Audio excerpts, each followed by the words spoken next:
Assalamualaikum warahmatullahi wabarakatuh.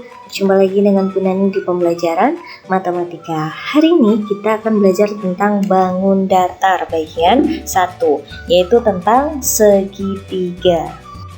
Hari ini kita akan belajar apa saja ya? Kita akan belajar tentang pengertian segitiga, jenis-jenis segitiga, keliling segitiga, dan luas segitiga. Oke, yang pertama contoh segitiga dalam kehidupan sehari-hari. Perhatikan gambar berikut ini. Di sini ada sebuah layar yang berbentuk seperti bangun datar apa?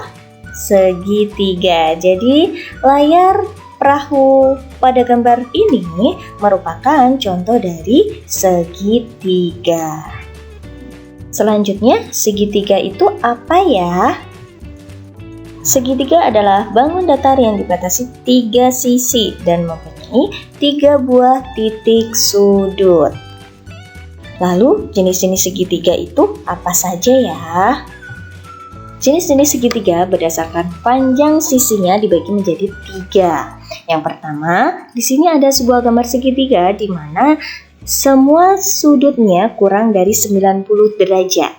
Maka segitiga ini disebut dengan segitiga lancip, yaitu semua sudutnya lancip atau kurang dari 90 derajat.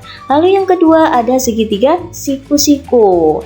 Segitiga siku-siku adalah segitiga yang salah satu sudutnya merupakan siku-siku atau 90 derajat.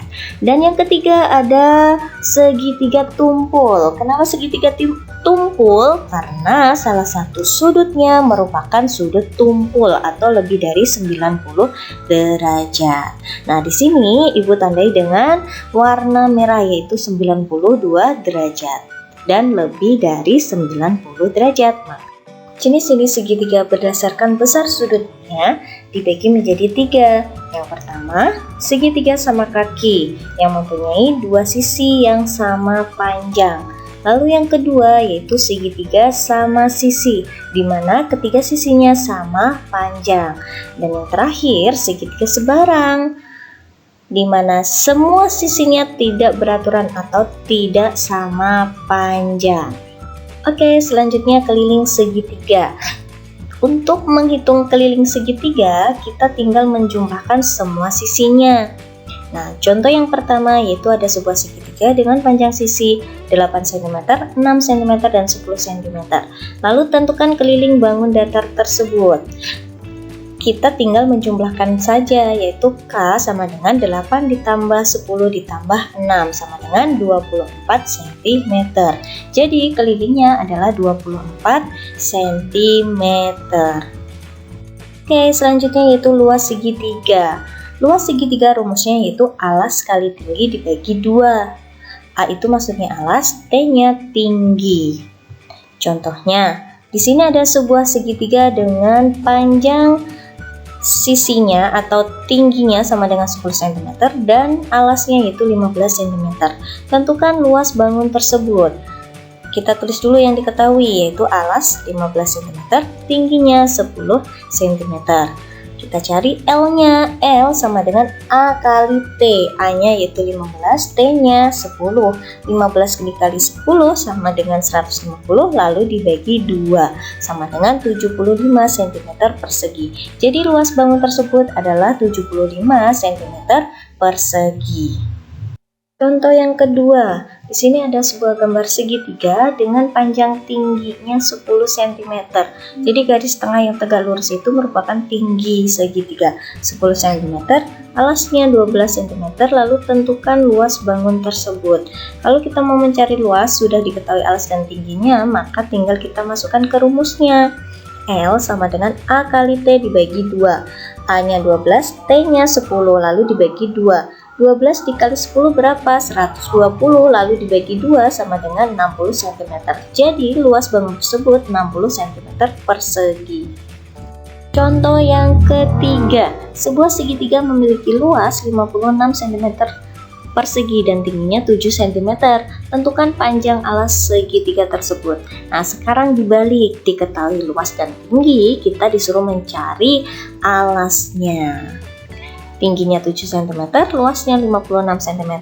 Kita tulis dulu rumus luasnya. L sama dengan A kali T dibagi 2. L-nya 56 kita tulis, jadi huruf L-nya diganti 56 sama dengan A kali T-nya 7 dibagi 2. Lalu kita kalikan silang, 56 dikali 2. 2 yang awalnya di bawah kita silangkan ke kiri jadi dikali 2 sama dengan A kali T. 56 dikali 2 berapa? 112 sama dengan A kali 7. A nya sama dengan kita pindah ruas, yang awalnya kali jadi bagi, yaitu 112 dibagi 7 sama dengan 16 cm. Jadi panjang alas segitiga tersebut 16 cm. Oke, tadi kita sudah belajar tentang keliling dan luas segitiga. Sekarang Ibu berikan tambahan tentang teorema Pitagoras. Teorema Pitagoras ini gunanya untuk apa? Gunanya untuk menghitung alas atau tinggi jika diketahui segitiga siku-siku dengan sisi miring tertentu. Maka kita bisa mencari panjang atau alasnya. Yang pertama, AC kuadrat, jadi sisi miring kuadrat sama dengan AB kuadrat ditambah BC kuadrat. AB dan BC-nya itu sebagai sisi tegaknya, yang berdiri dan yang tidur ya. Lalu AB kuadrat, sisi yang berdiri, sama dengan AC kuadrat dikurang BC kuadrat. Sisi miring kuadrat dikurang sisi yang tidur kuadrat. Lalu BC kuadrat. Ketika kita mau mencari BC kuadrat, maka sama dengan AC kuadrat dikurang AB kuadrat. Untuk teorema Pitagoras nanti akan dipelajari di kelas 8. Tapi sekarang Ibu selipkan sedikit tentang teorema Pitagoras. Oke, sekarang contoh soal yang pertama. Di sini ada segitiga siku-siku dengan sisi tegaknya 8 cm dan 6 cm. Lalu kita disuruh menentukan nilai X-nya, di mana X-nya ini merupakan sisi miring. Jadi kita gunakan rumus Pitagoras. X kuadrat sama dengan 8 kuadrat ditambah 6 kuadrat. Jadi kalau kita mau mencari sisi miring, maka tinggal kita tambah lalu dikuadratkan. 68 kuadrat berapa? 64 ditambah 6 kuadrat itu maksudnya 6 kali 6 yaitu 36. X kuadrat sama dengan 100. Itu masih X kuadrat. Kalau X saja maka lawannya kuadrat yaitu akar. X sama dengan akar dari 100. X-nya sama dengan 10. Jadi nilai X-nya sama dengan 10 cm. Contoh yang kedua. Nah, di sini ada segitiga siku-siku lagi dengan ukuran sisi miring dan sisi tegak. Lalu kita mencari sisi tegak, salah satu sisi tegaknya, yaitu tentukan nilai dari A. Kita gunakan Pitagoras lagi. A kuadrat sama dengan, karena kita mencari sisi tegak, maka sisi miring dikurang sisi tegak satunya lagi, yaitu 5 kuadrat dikurang 3 kuadrat. 5 kuadrat berapa? 25. 3 kuadrat 9. 25 dikurang 9 berapa? 16. Jadi A kuadrat sama dengan 16. A-nya kebalikan dari kuadrat yaitu akar. Jadi A sama dengan akar dari 16. A sama dengan 4. Jadi nilai dari A adalah 4 cm. Oke, sekarang yang terakhir yaitu sudut luar segitiga.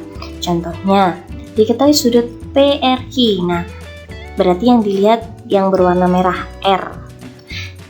Pada gambar juga Ibu kasih warna merah.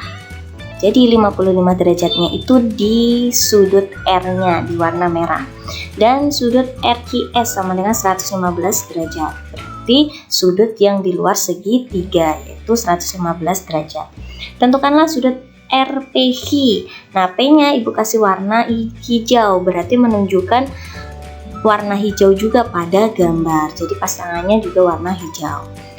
Lalu untuk mencari sudut RPQ atau yang berwarna hijau itu, kita gunakan rumus sudut luar segitiga, yaitu sudut RQS, sudut luar sama dengan sudut PRQ ditambah sudut RPQ.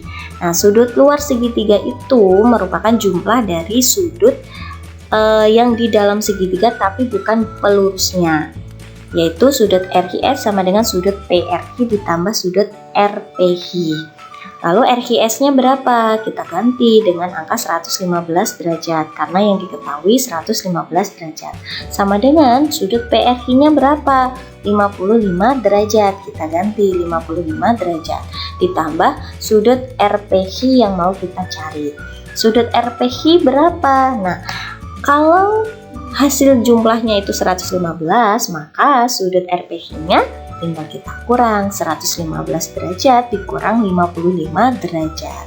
Sudut RPH sama dengan 60 derajat. Jadi besar sudut RPH-nya yaitu 60 derajat. Alhamdulillah untuk pertemuan hari ini sudah selesai. Semoga apa yang Ibu sampaikan hari ini bisa bermanfaat buat kalian semua dan bisa kalian pahami. Amin. Terima kasih yang sudah menyimak dan menyaksikan video pembelajaran hari ini. Wassalamualaikum warahmatullahi wabarakatuh.